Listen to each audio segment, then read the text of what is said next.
murume wangu akanyengerwa natete wake kunzi enda kwaMutare unosenza ikoko utize mukadzi ndichiri nenhumbu. Ndobva ndasara maMurambina ndobva ndatanga kugara natete vaye. Tete vaye vakatanga kundishungurudza nenhumbu yangu. Infact tongoti musi wakasimuka tete, musi wakasimuka murume wangu inini. Tete ava vakanditi murume wangu aenda kumba kumhiri pobva kwaMurambinda kuenda kuGombe unofamba netsoka. Handiti akaenda ikoko. Tete ndobva vasara ndobva wanditi amanheru. Iye akaendonorara ikoko mbva anditi amanheru uye hatirare tese murume mumwe chete mune mukwasha naivo neni. Tete ndakapinda murume imomo vakatombonzi nalandlord ko madirei kupinza ambuya mumba vadi kuyozorara nesi zvikanzi akangonorara ikoko chete.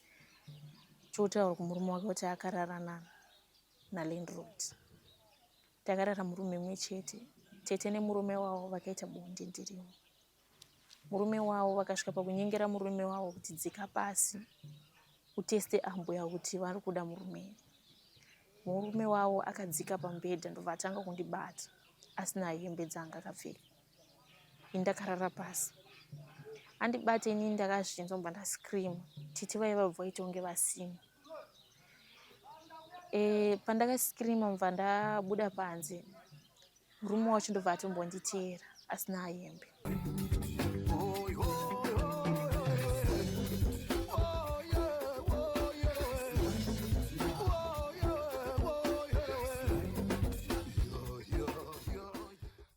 Tingada kuziva kuti iwewe Kelly kukura kwako nekuti apa taona kuti wakazouya ukasangana naBoss Killers nezvese zvakaitika.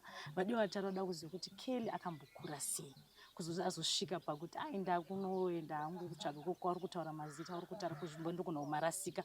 Saka kuzoti pawakazonosangana naBoss Killers wakanga wambokura sei muupenyu hwako kusvika pa18 years apa? Inini ndekumusha kwedu kubhoyera kwaMurambinda. Makombe Mission, toti Muchiriri village. Ndakakura nambuya vakabereka mbuya vangu, amai vababa. Mbuya vakabereka mbuya nevamwe. Kuti ndakakura hangu zvakanaka. Chikoro ndakapinzwa kusvika grade 7. But pakukura pane mashoko akasiyana siyana anotaurwa nemubereki. Handizivi kuti kunenge kuri kutsamwa here asi anoremera inini. Vakataura muromo kuti sezvokunzi kuchikoro munonzi uyai nezvidhina muwane kutora mari dzavo dzenyu. Imari dzavo dzandokwanisa kuzotora. Grade 7. Bva zvanzi nakuko inini handichisina mari yekukwanisa kuti uende kuchikoro uri kutopedza mari yemwana wangu. Because ndaipinzwa nemwana anogara kuchifa anonzi Jeni Tarwirei. Zvikanzi nini handichakwanisi uri kutopedza mari yemwana wangu. Yandingadai ndichipfeka masutu handisina mari yekuti ndingakwanisa kunge ndichikubhadhara kuchienda kuchikoro. Saka patime yazvakaitika izvi baba vangu vakabva vashaya. Inini kubva ndiri grade 3 kusvika 7. Baba vangu ndakavaona ka1 grade 5. Ndakangoenda kunovaona ka1 zvekuti anombogara futi nguva yakareba navo. Ndobva vashayika nda grade 7. Saka kake kechi2 kuvaona. Saka pavakashayika ndo pakataurwa kukunzi ini handisisina mari yekuti ndikwanise kunge ndichikuendesa kuchikoro. Saka patime iyoyo ndakangofunga kuti zvireruke pamwe kuroorwa kwakangonaka. Ndakatanga kudanana nemukomana ainzi Ronald Chigwedera. Ndadadana naye hatina kutora nguva takabva taroorana. Akabva ndatizira. Ata zvekutizira. Ndatizira ndatanga kugara kumba kwana Roni. Asi ndaishungurudzwa. Funga kusina rugare. Nekuti vanhu kwana Roni vaiti mukadzi wako hatimude. Vekumba kwedu wangu vaive nekugunun'una asi vanga vasina sitereki. Naiye murume wandandinaye. Takashungurudzwa zvokuti takatanga kusenza kunana Mutare. Tichibva kwaMutare ikoko takasenza maprazi. Zvakaitika kuti tizoenda kusenza maprazi. Ndakasara kumba. Murume wangu akanyengerwa natete vake kunzi enda. Murume wangu akanyengerwa natete wake kunzi enda kwaMutare unosenza ikoko utize mukadzi ndichiri nenhumbu. Ndobva ndasara maMurambina ndobva ndatanga kugara natete vaye. Tete vaye vakatanga kundishungurudza nenhumbu yangu. Infact tongoti musi wakasimuka tete, musi wakasimuka murume wangu ini. Tete ava vakanditi murume wangu aenda kumba kumhiri posi kwabva kwaMurambinda kuenda kuGombe unofamba netsoka. Handiti akaenda ikoko. Tete ndobva vasara ndobva wanditi Manheru. Iye akaenda kunorara ikoko mbva anditi Manheru uye hatirare tese murume mumwe chete mune mukwasha naiwo neni. Tete ndakapinda murume imomo vakatombonzi nalandlord ko madirei kupinza ambuya mumba vadi kuyozorara nesi zvikanzi akangonorara ikoko chete. Chotaura kumurume wake kuti akarara nalandlord. Takarara murume mumwe chete. Tete nemurume wavo vakaita bonde ndirimo. Murume wavo vakasvika pakunyengera murume wavo kuti dzika pasi uteste ambuya kuti vari kuda murume. Murume wavo akadzika pamubhedha ndobva atanga kundibata asina hembe dzanga akapfeka. Ndakarara pasi. Andibata ini ndakazvinzwa mbva ndascreama. Tete vaiva vaita kunge vasina. Pandakascreama mbva ndabuda panze. Murume wacho ndobva atombonditeera asina hembe. Zvino zvakaita kuti ndirare panze musi wacho. Ndabva ndarara panze kunze kwachena ndichitoda kusuka maplates ndichidongorera nepasaidhi handidhori kuharivhura kusaidhi kunenge kune mubhedha wekunooneka because paine kitchen pakati. Ndobva ndaona tete varimo nemurume wavo vakatorara. Ina handina chandakakwanisa kutaura ndikati ako tete murimo. Zvikanzi hongu ndirimo hamurora hongu unojambuka. Zvese zvangu muchiita ndandichizvinzwa zvese. Murume wangu paakauya masikati ndakatraya kuti ndimuudze kuti ndozvaitika. Murume wangu anokwanisa kuzviita sei? Haakwana kuzvikwanisa kuzvitora sezvinhu zvakakosha. Akabva ati nekuda kwokuti hatina pekugara. Plus futi ini ndinoda kuenda kubasa. Handina pekuti ndingakusiya. Saka wotongogamuchira zviripo isusu hatina chatiri kuziva. Murume wangu masikati wacho akabva atorwa nemukwasha wake ndobva aperekedzwa maMurambinda murengi. Ndobva atakurwa nemota mbva aendeswa kwaMutare. Ndabva ndasara natete vaya. Zuva richingoti rakutononyura dhei iro raenda murume wakabva watanga kundudza kuti hauna kuroorwa pano enda kumusha kwawakaroorwa. Ndatanga kundizvova nenhumbu yangu. Zvezvokuti vanga vakungondishungurudza nguva dzese. Ndikasvika pakurara murengi meme ndasitikidhi nenhumbu iyoyo kuti ndiende kumba zvairema. Kozi tarisei machengeterwa andakaitwa kuti ndichienda futi nenhumbu zvakurema handina kana chandakabvisirwa. Kobva ndazouya kuzotorwa nemurungu pane munhu akatofona kunzi pane munhu ari kungorara panapa ari kuti ndini munhu akadai akaroorwa. Ndobva vauya mbva wanditora mbva waenda neni kwaMutare. KwaMutare iwo ndakasvika papurazi paaisenza kudhuze nekumanika bridge. Hatina kana kupedza mwedzi basa rakabva rapera. Basa rapera takabva ikoko mbva taenda kwaHodzi kuna tete vacho mbva tatanga kugara ikoko. Hatina kutora futi nguva bhosi pamba patete vacho vanga vasingatodiwo. Kozi inhau yeukama vanga vasingadiwo muroora aripo. Mbva vachitsvagira basa mbva tatangosenza papurazi zichitambiswa 15 years. 15 years handina kutora nguva ndakabva ndarwadziwa nepamiri zvikanzi anofanira kuzvarira kwaMurambinda. Mbva tadzoka kwaMurambinda. Ndibva ndasununguka mwana. kwaMurambinda meme hatina kukwanisa kumugara. Tichingotambudzika. Mabasa ataisenza mari yacho ndandisingaoni chayaishanda. Plus mabasa acho ataisenza ndaishandira 15 years kupera kwemwedzi. Tobva tati 2023 bva taenda kwaMutare. Kunonzi autokanganwa zita racho. Takaenda kune imwe nzvimbo bva tatangosenza futi kumapurazi ikoko. Bva tazofonerwa nabamunini wacho zvikanzi uyai kuno kwaMutoko. Bva tauya kwaMutoko vatangosenza pamadzeka. Asenza pamadzeka bamunini wacho wakabva watanga kuti inini muroora. Handisi kuda kuti aswera ari kumba kunogara kunobasa kunosenzera murume. Ndobva ndatanga kuswera ndiri pamba paatizvara. Ndobva wazondisiya ipapo wachienda kuKrisimasi mbva wandisiya ipapo wachiti muroora sara uchiita sei wakagara. Murume wangu anga asingauyi asi akandisiyira ndine half bucket rechikafu half bucket reupfu ne2 liters kota yemafuta ne2 kg yemachanzi.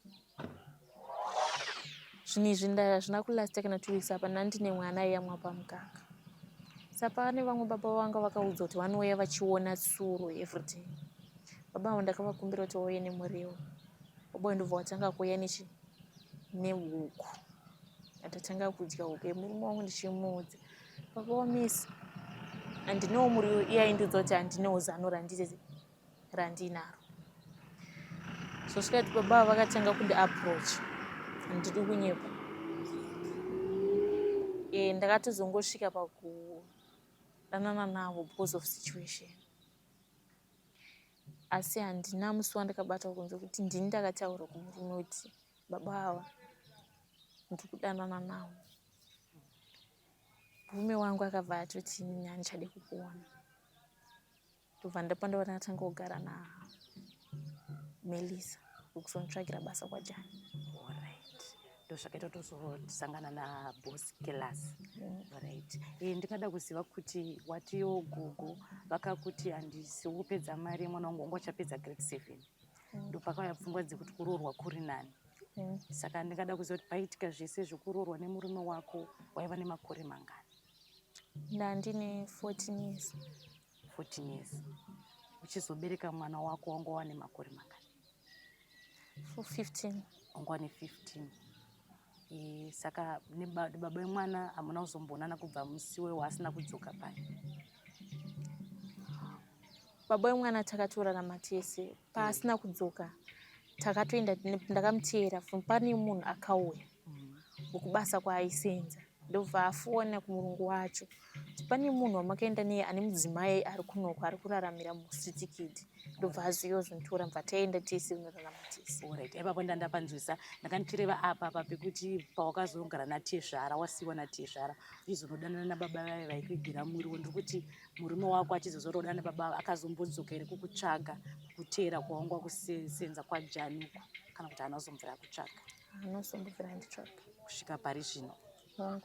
Alright, Kelly. Iwe ndiwataura ungada kuziva kuti saka iwo pawakazonogara naKelly mwana wanga wamusiya nani? Pawakazonogara nekuti shamwari yako mwana wanga wamusiya nani? Patemi yakaitika zvinhu izvi, effect handina kutanga nekungonogara neshamwari. Ndakatomboraramira muno maMutoko. Saka ndaiti ndandisina magombezi, mwana achipindwa nechando. Chikafu ndaimupa chimunya chechi chaitonhora zvekuti ndaikumbira pane vanhu kuti ndiri kukumbirawo rubatsiro mupewo mwana wangu chikafu. Iye kwavari kwanga kusingasvikiki aitondiudza rafu. Anga asingadi zvekutotaura neni murume wako. Saka mani ndakatoona kuti mwana wangu anogona kusafa nenzara, anogona nenhau yekudzisawo chikafu chinotonhora. Ndikati inini handina kana kuti nditsvage basa. Ndaiudzwa kunzi ko mwana achiri mudiki unomisa kupi, zvoita kunge zvenhepo. Pandazongosvika pakuti ini ndakuriska, pandaenda kuna baba vake, baba wamisi, imi muri kumwa tii inopisa, inini handina chandinacho, hongu takasiyana. Ndikakumbira kuregererwa kwauri ukatadza kundinzwisisa. Ndakuchikumbirawo wako kuti umbondichengeterawo mwana kusvikira ini ndawana basa ndouya ndichitora mwana wangu. Baba wamisi musi iwoyo akangotora mwana mubva atomuendesa kuna tete vake. Ini mangwana makuseni ndichidzoka samai vekubereka mwana, ndakafunga kairi kuti kuini ndaiendesa mwana rega ndidzokere ndotora mwana wangu. Bva ndatosvika baba wamisi vachiti mwana ndatoendesa. Saka kubva ipapo mwana wangu handisati ndambomuona. Hausati wambomuona. Apa aitaendesa kuna tete vapi vacho? Vari kumaNdarweni. Vari kumaNdarweni. Mwana anga ane makore mangani paakazinga kuenda kuna? Mwana anga aine 2 years akufamba. Right. Tangunzwa pati kuti baba vakazokuona kaviri. Hatina kunzwa kuti saka mai waivazivira unga ukamboona mai vako here kana kuti hauna mvura waona mama vako? Right. Pane chinhuwani chinondirwadza chokuti dai ndazivawo amai vangu handivazivi, ende pamwe dai vanga varipo pamwe zvaive nani. Nguva nenguva ndo musodzi yandongoburitsa. nekuti ndikazvitarisa mbuya vangu vangoberekawo mwana wani mukomana, baba vangu vakaberekawo inini ndikaberekawo mwana wani. Saka chandinongo chiri pakati pekufunga ndechekuti dai ndangozivawo chero guva ramai vangu, iye zvekare pandinobudawo munomu ndigosanganawo nemwana wangu uye ndigovewo upenyu kana paine hake anodawo kuroora murume akatendeka asingazondishungurudze. Munoziva kuti tizopinda mabhawa inauye masituation yekuti unogona kunge uchishungurudzika pamereji yaunenge uri nenhau mabatirwo unenge uchiitwa, plus kumba kwenyu sometimes kunenge kusisadzokeki. Ukama unozoti unosvika pakutaura kunzi ukama hwangu newe hwatoperera ipapa, handichisina mumwe zvavandichada kumashure kwako. Saka nhandichitongotiwo chero murume anongoda wake kuroora, kuda kuva nemba yako, kuva nemba kana basawo. Kwezvamai manje muno ndandakambokumbira kuti ndiwanewo bhethi, ndibudewo ndane bhethi nechitupa, handizivi kana vakandimirira. Kana basawo riri nani remaoko, chero remumba, remushopu hangu kwete, remushopu wausikurida, remumba kana rimwewo risiri rezvokutengera.